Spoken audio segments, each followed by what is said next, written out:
बानी पीटीआई का military court में ट्रायल होने जा रहा है, are you really looking at like at this instance कि वाकई इमरान खान साहब का मिलिट्री कोर्ट में ट्रायल होगा?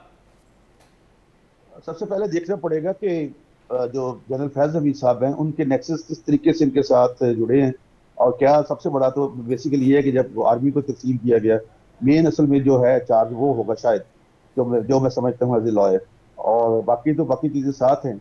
लेकिन एज पर आर्टिकल 31, आर्टिकल 40 और आर्टिकल 92 आर्मी एक्ट के तहत सिविलियन का ट्रायल वहाँ पे हो सकता है, और इनकी गवर्नमेंट में खुद इन्होंने इस बात को सपोर्ट भी किया था और लोगों के ट्रायल भी हुए थे, शायद आपको याद आ जाए। नहीं, but supreme court of Pakistan तो क्लियरली इस पर कह रही है ना कि, और फिर जो लॉ फ्रेटर्निटी है खासतौर पे पाकिस्तान तहरीक इंसाफ का लीगल विंग है वो भी नेगेट कर रहा है। वो कह रहा है कि मिलिट्री कोर्ट में ट्रायल नहीं हो सकता बानी पीटीआई का। सर पहले भी इनके दौर में ट्रायल हुआ है, इनसे पूछे, लास्ट दौर में ट्रायल नहीं हुआ जब इनकी गवर्नमेंट थी।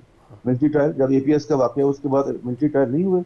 और इसके अलावा बाकी जो अगर एक जो एक्ट है आर्मी एक्ट, अगर उसमें क्लियर कट लिखा है कि सिविलियन का ट्रायल उधर हो सकता है, मैं तो उसकी बात करूंगा जो उनके अपने कानून में लिखा है 1952 आर्मी एक्ट में। तो इसलिए बाकी लेकिन पता चलेगा भी कि ये बेसिकली असल में क्या नेक्सस मिलता है, क्या क्या चीजें सामने आती हैं, और उन चीजों का क्या इनके साथ तो लिंक बनता है नहीं बनता, whatsoever it depends on the evidence. अगर if there is a cogent evidence, हाँ, जहां तक ट्रायल की बात है, ट्रायल की हद तक ये है कि हो सकता है, एज ए लॉयर मैं आपसे कह रहा हूँ, हो सकता है सिविलियन का मिलिट्री कोर्स में, नो प्रॉब्लम, पहले भी हुए। ठीक, लेकिन उसकी सजा जो है सुप्रीम कोर्ट ऑफ पाकिस्तान के फैसले से मशरूत है, क्योंकि बहुत सारे जो ट्रायल अभी हुए उसको भी अभी अपहोल्ड किया हुआ है। आई मीन उस पर सेंटेंस नहीं सुनाई जा सकती क्योंकि सुप्रीम कोर्ट ऑफ पाकिस्तान के अंदर मामला पेंडिंग है। यू आर वेरी राइट, आपने बिल्कुल दुरुस्त फरमाया। ट्रायल होने के बाद वो सजा का हुक्म जो है वो उस वक्त तक नहीं सुना सकते, क्योंकि उन्होंने जब तक सुप्रीम कोर्ट उसको क्लियर नहीं करती। बट जब सुनाते हैं तो फिर then they have the right, दो अपीलों का, एक चीफ ऑफ आर्मी स्टाफ के पास और दूसरी सुप्रीम कोर्ट में। तो they have completely right to engage the lawyer for cross examination for whatsoever, जो लॉ की प्रोसीडिंग्स है उसके साथ इनके ये सारे राइट्स हैं। मिलिट्री ट्रायल में भी, अगर मिलिट्री ट्रायल होता तो अब देखना पड़ेगा कि जो शख्स अंदर है ऑलरेडी, पहले जिसका अपना फील्ड मार्शल ट्रायल हो रहा है, कोर्ट ट्रायल उनका आर्मी एक्ट के तहत, उनके नेक्सस कहाँ पे जाके 9 मई वाले और उससे पहले जो अपना वजीर कानून आजम नज़ीर तारड़ साहब से मंसूब, क्योंकि गैर रस्मी गुफ्तगू थी, आप इसको करेक्ट कीजिएगा कि ऐसा हो भी सकता है नहीं कि वो कहीं फील्ड जनरल कोर्ट मार्शल की, यानी इमरान खान के फील्ड जनरल कोर्ट मार्शल की बात होने लगी। क्या ये तासुर भी दुरुस्त है? मतलब उस तरीके से जैसे जनरल फैज का कोर्ट मार्शल हो रहा है, तो इमरान खान साहब के अगेंस्ट इस इतनी इंटेंसिफाइड किस्म की का ट्रायल जो है, are you really looking at this?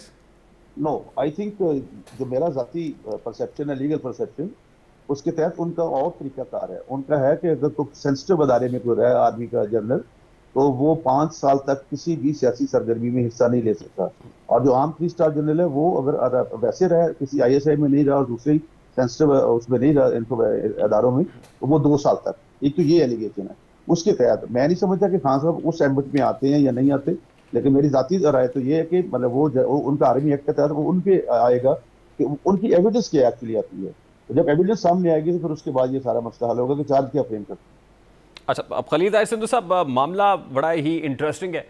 हुकूमत भरपूर कोशिश कर रही है कि किसी तरह ऑक्सफोर्ड यूनिवर्सिटी की जो चांसलरशिप है उससे इमरान खान साहब को डिस्क्वालीफाई कराया जाए, और पटिशंस भी जा रही हैं। ये जो कैंपेनिंग हो रही है, ये जस्टिफाइड है कि आप जाके इस फॉरम के ऊपर किसी यूनिवर्सिटी में और पाकिस्तान मुस्लिम लीग नून के लोग जो हैं वो जाके पटिशनें कर रहे हैं, इज इट जस्टिफाइड? मैंने सुना है, लेकिन मेरे पास कोई ऐसी एविडेंस नहीं है कि मुस्लिम लीग नून के, लेकिन बन भी जाएंगे अगर वहां के, तो फिर इसमें से कौन सी क्योंकि आमद आ जाती है, no problem. But right now he is in the prison, there are criminal charges against him. जो 190 मिलियन पाउंड वाला है वो तो इनको बल्कि चाहिए था, जो बंद लिफाफा इन्होंने मंजूर करवाया, हालांकि कैबिनेट की कंसल्टेशन होती है और meaningful but this has to be decided by the august panel ना, जो उनका जो स्क्रूटनी कर रहा है, उन पे छोड़ दे, लेट देम डिसाइड कि क्या करेंगे। Why are you bringing such a disgrace to the country कि वहां जाके लोग जो है फॉर्मर प्राइम मिनिस्टर के अगेंस्ट ये बातें कर रहे हैं। उन्होंने आज डेली मेल में लिखा है कि डिस्ग्रेस्ड प्राइम मिनिस्टर, हमने तो ये बात नहीं की, मतलब उसको इमरान खान साहब के बारे में, उनके डेली मेल में आज की जो मेन सुर्खी है उसके अंदर यही है सारा। इसके बारे में भी वैसे मुतज़ाद इत्तलात है, वो कहते हैं यहाँ पे तो पैसे दे के भी आर्टिकल छपवाया जा सकता है। मेरे ख्याल इंग्लैंड में ऐसे आर्टिकल नहीं छप सकते, मेरी जाती राय है। वैसे ये बातें आप तहरीक इंसाफ दौर में आप उनके लिए किया करते थे, मैं इसलिए आपसे कह रहा हूँ।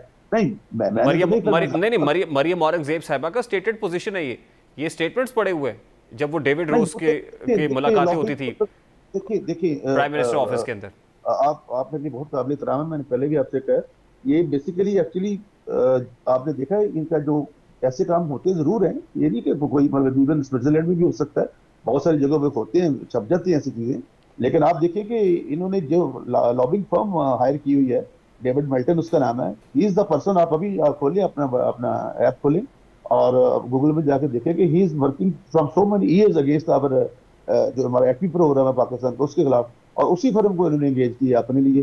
तो ये है, पहले आप कहते हैं कि हम साइफर खेलेंगे, फिर हम जलसा जलसा खेलेंगे, फिर आप उनकी लॉबिंग के लिए वहाँ की फर्म लेते हैं, और वो फर्म जो पाकिस्तान की ऑलरेडी एटमी प्रोग्राम के खिलाफ बात कर रही है।